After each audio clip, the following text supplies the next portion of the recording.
Welcome back to The Doctors Are In. I'm Reverend Dr. Katie Nix along with Reverend Dr. Phil Blackwell. Today we are talking from the clergy side of this conversation, and I am thrilled to introduce to you who I would say was the brains behind the operation, the master herself, Reverend Diane Keniston, who was the pastor at Legacy University when we began these conversations and has just done some incredible work with this whole conversation. So let me just start with share who you are and what you're doing now because of the work that has been coming out of this merger process. Yes, thank you so much. And thank you, Katie. Thank you, Phil, for this invitation. I had my heart strangely warmed as soon as I got your email with the list of all of the people you were interviewing. I'm so excited. Also, a little bit nervous to find out all the challenges that you have faced over the last 3 years. But I can tell you up to June 30th of 2021 from my side of the story.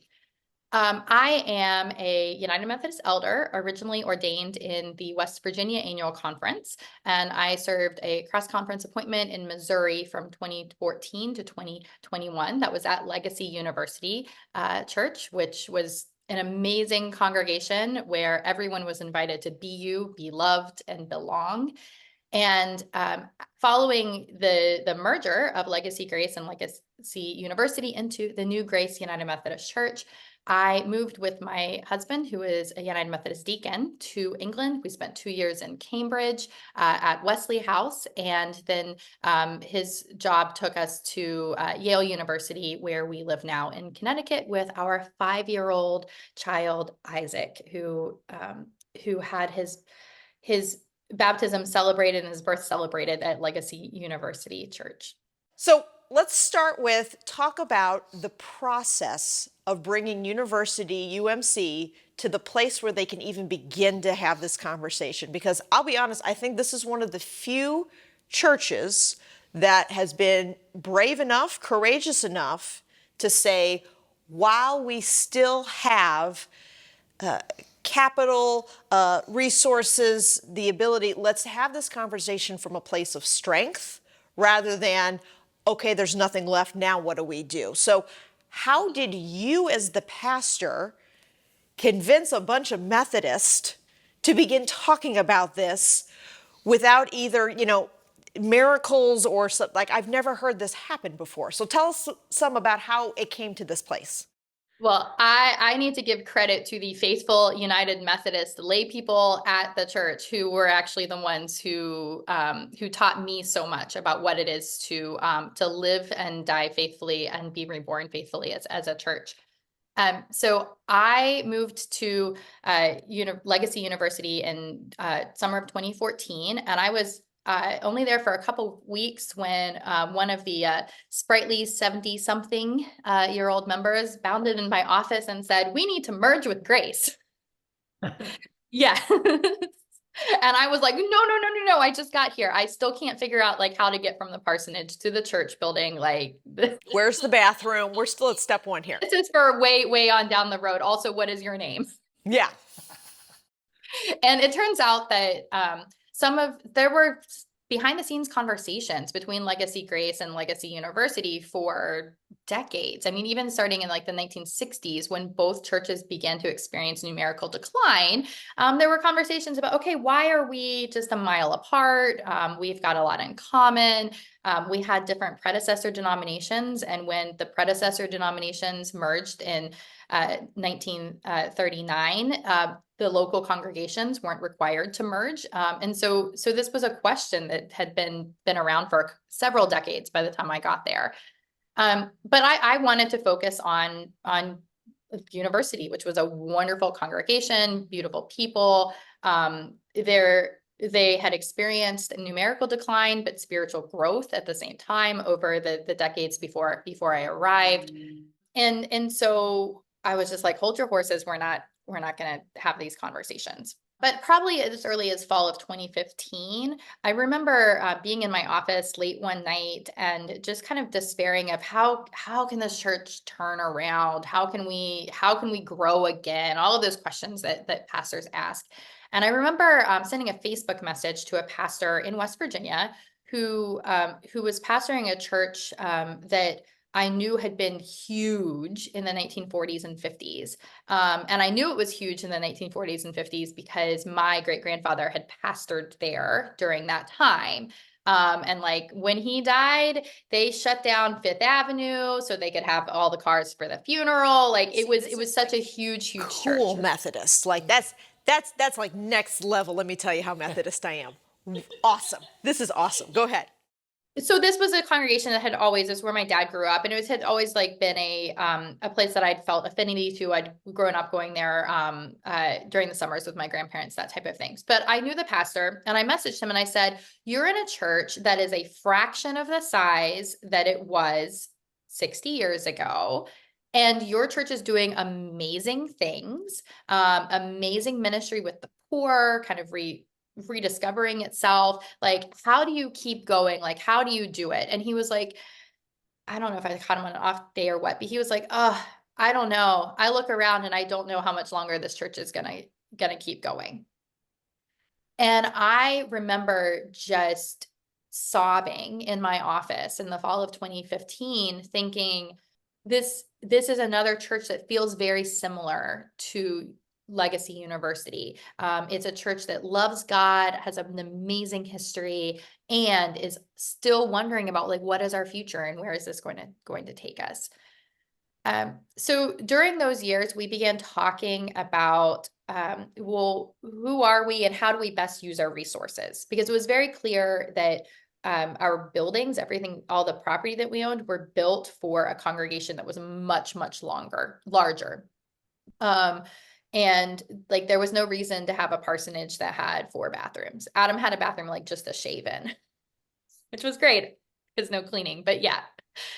So we said, well, let's spend some time looking at all of our property and decide what to do. And through that, we discerned, well, let's go ahead and sell the parsonage, and go move to a housing allowance for the pastor. And that was kind of the first step of what was going to be a multi-part look at all of our buildings and facilities.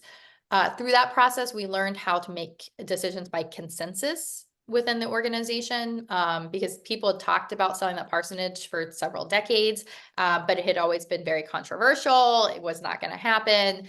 And and what we were able to do is to say, when the leadership is not going to make a decision and impose it on you, we are going to have these conversations as a whole congregation. We're going to figure this out. And there were amazing people, including some that you're interviewing this week, who were facilitating those conversations to say, okay, this feels symbolic. It feels difficult. How are we going to approach this? So this is interesting. So you were having the leadership lead some of these conversations as opposed to you, which I think was kind of strategic and smart on your part to know, like, when do I need to step in as the pastor? When do I need to let my leadership go, yeah, guys, I know, man, it means a lot to me too, but let's talk about. So kudos to that. Sorry, continue the story. So I always see my role as a pastor as focusing on the process, not the product. Like, I am not concerned about what the end result of the discernment is. I'm concerned that we have a fair process by which we make the decision. And yes, there are usually things that like I think would be a good idea. But I'm not going to like put my finger on the lever, or at least I try not to get to that end result. I really want to listen to the Spirit and how the Spirit is speaking through everyone. And again, through all of this, we knew that we cared so deeply about the community around us. We knew the church that we wanted to be and that God was calling us to be. We also saw this gap where we didn't always have the capacity to carry it out the way that we wanted to, how we knew we could, or just needed to. And I actually think it was the vision that the church had of itself that was the driver. This was a church that said, we have a vision of being a multi-generational, multicultural church that's pursuing justice. And if we were spending so much money maintaining the building, were we actually being faithful stewards of that? And I was going through my notes because I'm working on a devotional book right now. And I found where someone in the church, and I didn't write down the name of this person, but someone in the church during this process said, it would not be a tragedy if we lost the church building. It would be a tragedy if we ceased to be a church doing justice.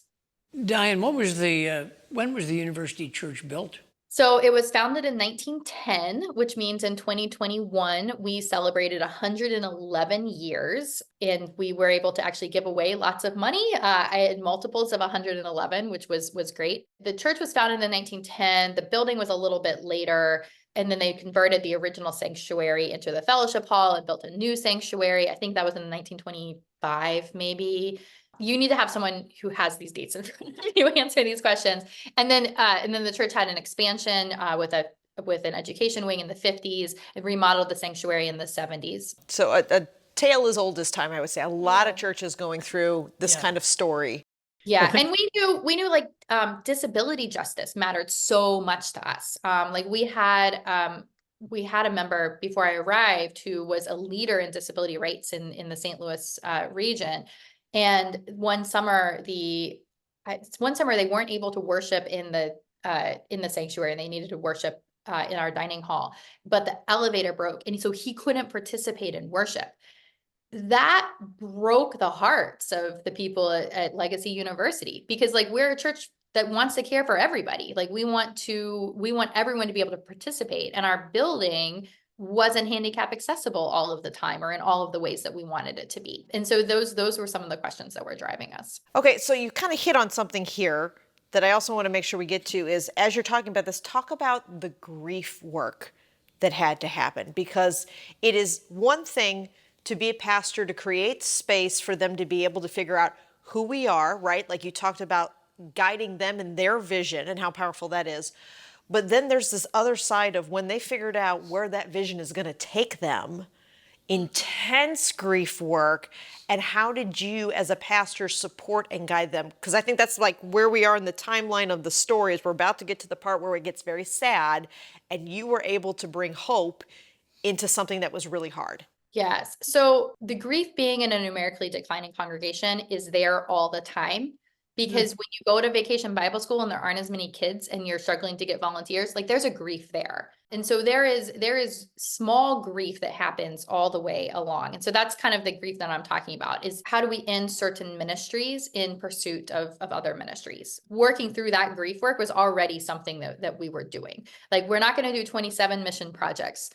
We are going to figure out how to do 4 mission projects really, really well, and having those conversations about how do we prioritize, how do we do that. So that was work that we were already doing. In this timeline, we had an amazing man in the congregation who had been talking for decades about how he wanted to die, that he didn't want to be put on life support. He didn't want to delay the inevitable. He wanted to have what he considered a good death, and to be very proactive in that. And so in the fall of 2019, I was at the bedside of this man, this member of the congregation, who had always said, this is how I want to die. And he had the most meaningful spiritual death that I have ever seen.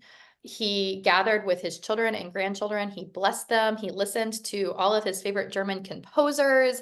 We had communion. He was saying, okay, this book needs to go to this person, and this book needs to go to this person. He was like directing all of this from his hospital bed and having intentional conversations, so that his wife at the end of the week was like, I think he loved these last days of his life more than anything else, because it was so intentional.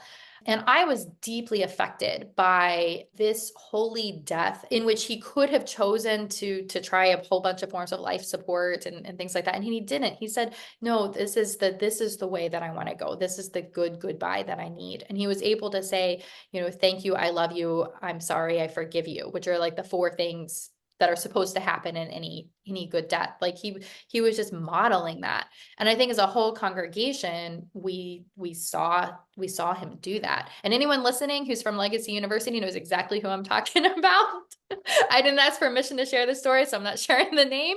But he was a saint. And then when we began talking over the next 2 years about, well, what is the type of death that we want to have as a church? We wanted to be intentional. We wanted to have a chance to say, I love you. We wanted a chance to have a good goodbye. We wanted to be able to share our assets in the way that we wanted, not just spending them down on ourselves, but to actually gift other people with the financial gifts that we'd been given. We wanted to be able to say, I'm sorry and I forgive you to each other for they're not having just unresolved issues. And we wanted to say thank you, thank you, thank you to one another and to the community. And so I think that those individual grief lessons that we have from church members, that shapes how we approach things as a whole congregation. When did you know that you were going to be going to England with your husband, and how did you communicate that to Staff Parish Committee? So that was way after everything else had been decided. That was very late in the process. I knew that I was not going to be reappointed anywhere. I had talked to my bishop back in West Virginia about going on sabbatical leave, and she had granted that because I needed a chance to recover and retool. This was a very heavy season as a pastor, right? It was so heavy. And the grief process for me really began after I left. Like I was grieving, intense grieving during that time. But you were busy guiding. You didn't have time for your own. Yeah. And again, if you compare it to a funeral, you know how there are some people who like are kind of sitting in shock in the corner and they're just like feeling their feelings right away. But then there are other people who are like making a bunch of casseroles and calling everybody. Yeah. Yeah. Let me do all this and then I can be sad. Yeah.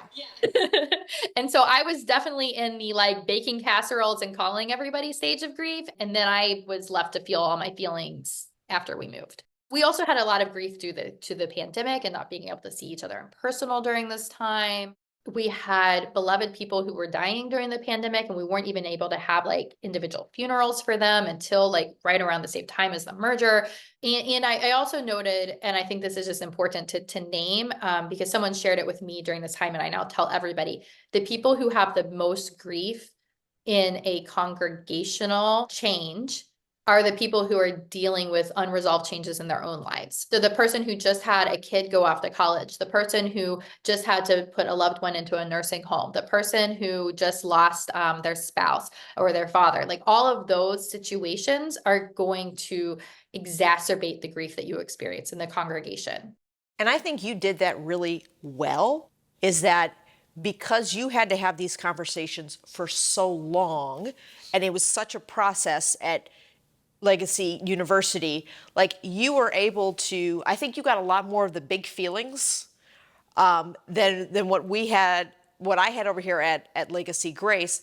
And you were so wise to be able to say like, okay, I can tell you are really upset about this piece, but I know it's not this piece. And so you taking the time to be able to kind of help underneath that is no small feat as a pastor. Like, I want to get to the next question, which is, you were amazing at pumping out the documents, the process, all of that. But in all of this as well, like there was such heavy chaplaincy work that had to happen in all of that. And for you to be able to make space to go, yeah, we really need to get these pieces done. And I know it is just as important that you need to sit here and you need me to tell me the story about how, you know, your great grandma was baptized in this baptismal font, and because there's pieces there and you helped name that. And I think that was a gift you really did, is you helped them get language and to name all of the big feelings that were all wrapped up in all of this. Plus we threw in the COVID pandemic and all of the difficulties with that. So I do want to talk about like your ability to name that. Some of the liturgies that you wrote, some of the intentionality you had in those kind of saying goodbyes and saying thank yous. Talk some about that, because I think you really helped even both congregations have the rituals to be able to grieve this. Like there's a reason we do funerals, because we need to go through those rituals and have those pieces. And so doing that, and then also we we're talking with Irma and Janet, who were staff parish chairs at the time, all of the documents and the pre-work that made this so successful as well. So I don't know where you want to start with both of those, but I really want to get into that piece too. Well, I'm going to start where I laughed at your very beginning of the question when you said that we had done all this grief work that you and like Legacy Grace hadn't had to do.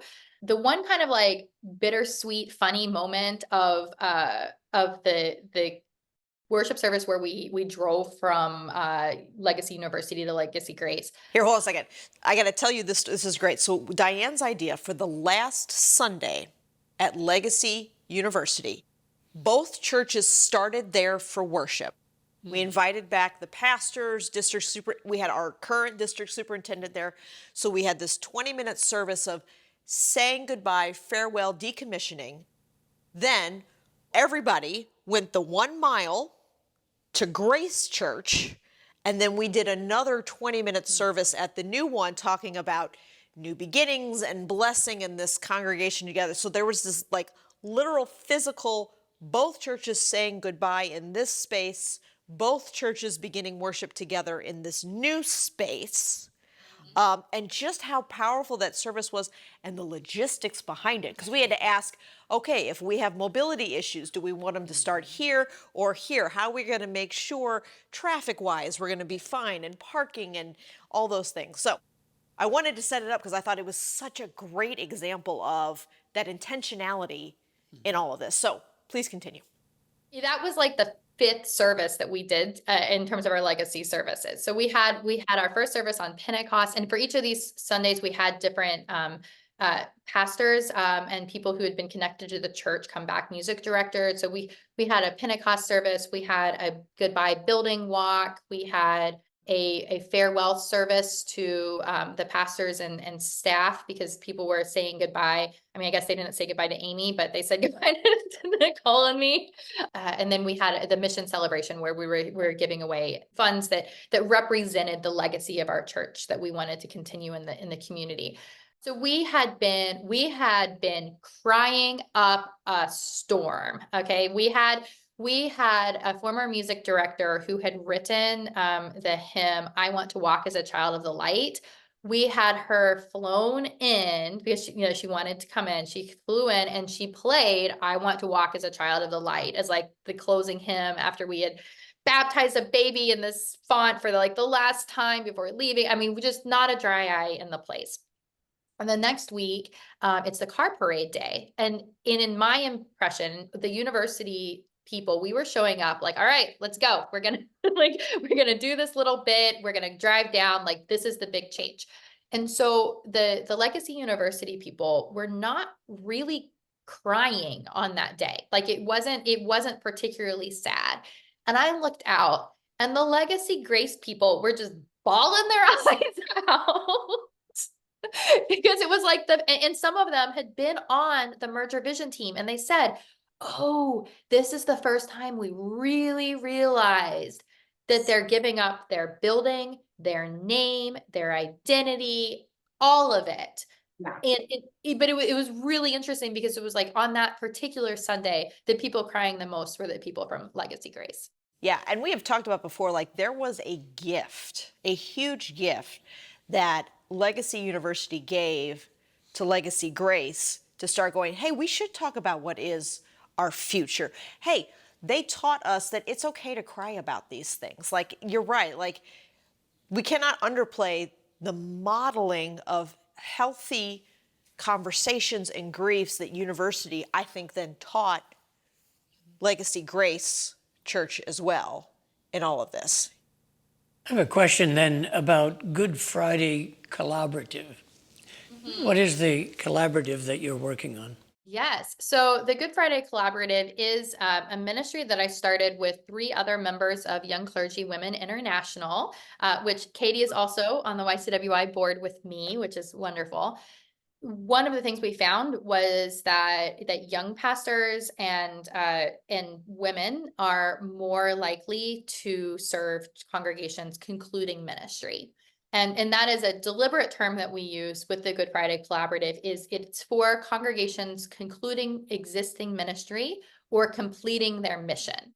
So that includes mergers, it includes church closure, it could include relocation or restarts. There are a variety of ways in which people conclude existing ministry. And we want to look at all of it and look at the grief work and look at the pastoral care and the soul care for what that means and what we can do. And so we offer coaching and consulting, and we have a video course that we offer.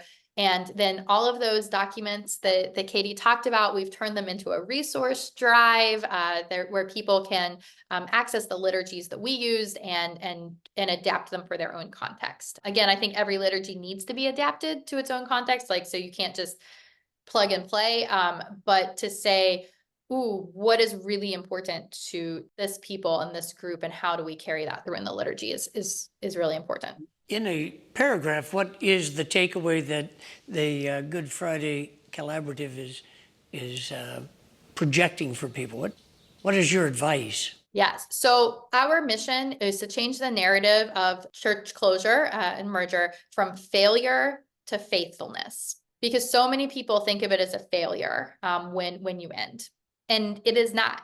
It can be a faithful step. So we want to move people from a sense of crisis to a sense of calling, going from numerical decline to spiritual growth, from conflict to consensus. And we believe that when we do all of that, we can move the narrative from failure to faithfulness. I love that. So we're gonna wrap it up on this question here. As you're hoping that some pastor or some church is tuning in, what is the one piece that you would say, like, guys, just remember this. This is my piece of advice, and then it'll be okay. So what is your closing words of wisdom? I spoke about this in my final sermon for the new Grace United Methodist Church, in which was that my mission and calling at Legacy University was to create a high trust community of grace. And I think having that high trust is so important, because if we don't have trust among the people in the congregation, we can't make big changes. And if we don't have trust between the pastors and a merger, we can't make big changes. And Katie, I know you and I had some hard conversations. We had some emergency phone calls, and over you said, we move at the speed of trust. Like, that was the phrase that got me through this with you, that you, I think, modeled so well in all of it. Yeah. Change happens at the speed of trust. And we had some external issues that were causing our speed to have to be faster, yes. Which means that we needed more trust. And not just saying you have to trust me, but how do we earn the trust from each other? So I think that trust, and more trust is the number one thing that we can do, that we are always going to be honest with each other. We're going to trust the best in each other, but share when we're hurt and move forward with that. We are not going to hide things, all of the things that go into trust, that's what we need to do. And we have to trust that God is going to lead us as well. And I think our trust, when we can trust God and we can trust one another, and we've earned all of that trust, then we're able to move forward confidently and faithfully. Oh, I love that. Well, I want to give a huge shout out to Reverend Diane Keniston, and please go look up the Good Friday Collaborative. All of the lessons that we learned, the good way, the hard way, and everything in between, all of the resources of it, is such an amazing resource just to start these conversations. And from that kind of came the idea of this very season of the podcast, is there are stories out there that can change the narrative. When we hear constantly, oh, you're closing or failure and stuff, there are different ways that this can become something beautiful. And I think Diane has just been really helpful, particularly in this story. So I want to give it shout out and say, go check out that resource and website. It is fantastic. So thank you so much, Diane, for your time. We appreciate it. And we'll see you for our next episode soon.